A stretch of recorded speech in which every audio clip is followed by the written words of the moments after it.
Now, concerns mount over Volkswagen's future in South Africa.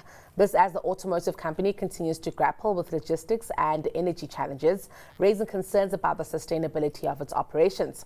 With production concerns, power cuts, and global shifts towards EV, the future of VW in South Africa hangs in the balance. We're joined by editor at large for Financial Mail, David Furlonger, for further discussions. David, thank you for your time and a good afternoon to you. Hello there. David, you would have heard in my intro, I would have, listed quite a few infrastructure issues that are affecting any industrialized business in South Africa right now. But I'm keen to weigh in a little bit on the commentary that has come from Volkswagen passenger car CEO, Thomas Schäfer. Please help us understand exactly what his concerns were. Okay, well, remember that Thomas used to be MD of Volkswagen South Africa, so he is intimately involved and he's out here regularly.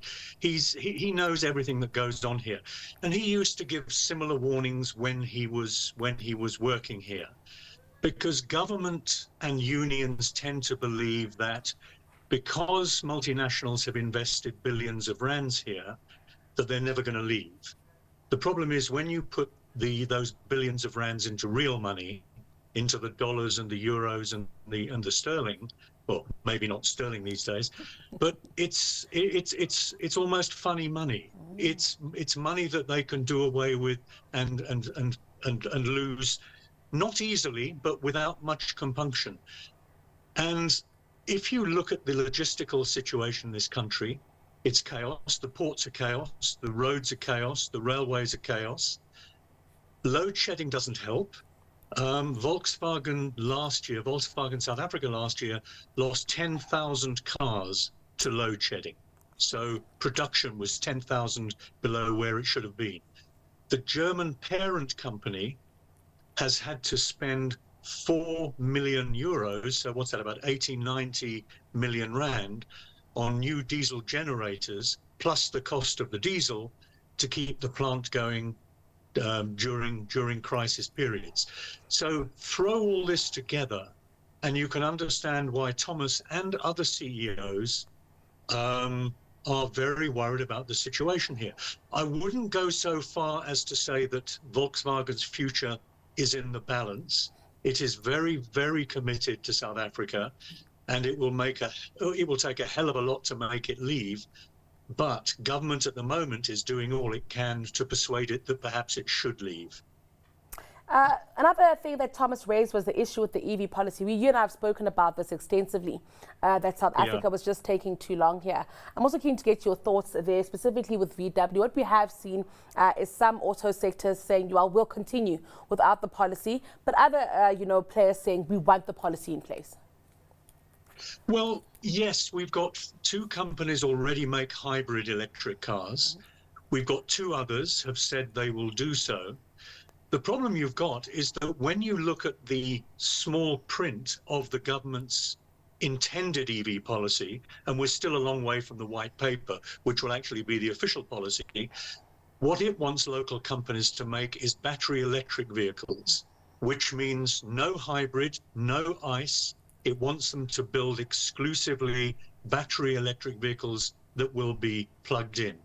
Now, of course, we're in the situation where most of our production of the whole industry here goes to countries which are going to outlaw all kinds of hybrid and internal combustion engine in the next few years.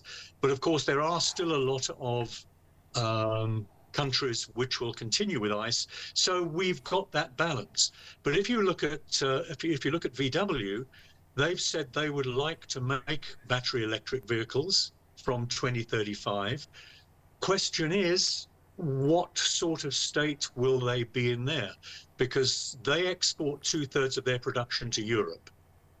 They're going to lose all of that. Sure. All of their European sales are going to go, because VW in Germany have said in future we're going to provide all the electric vehicle needs of Europe from our plants in Europe, mainly in Germany.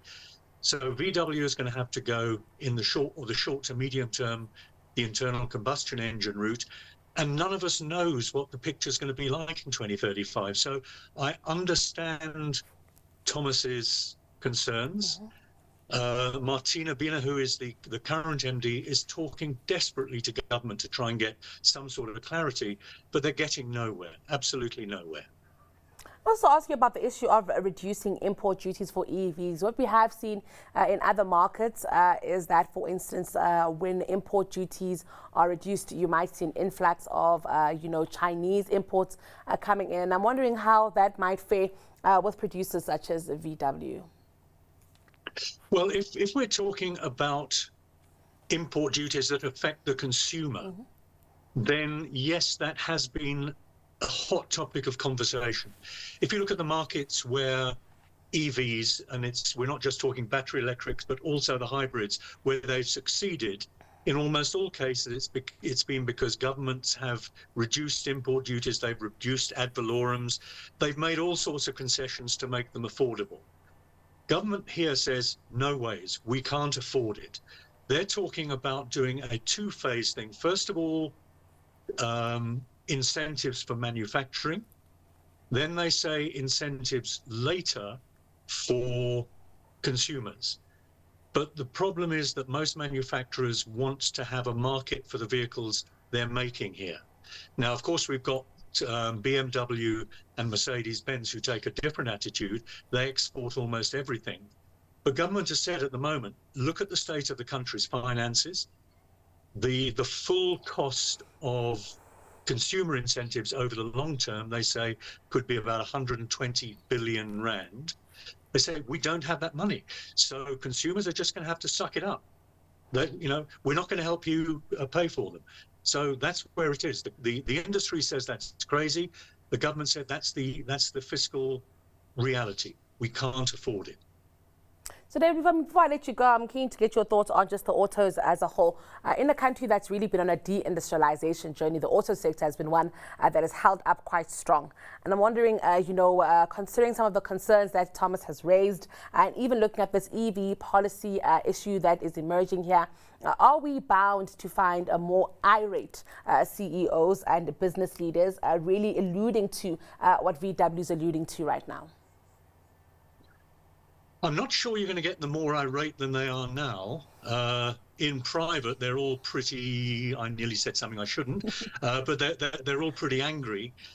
If you look, nearly 30% of industrial production is the motor industry.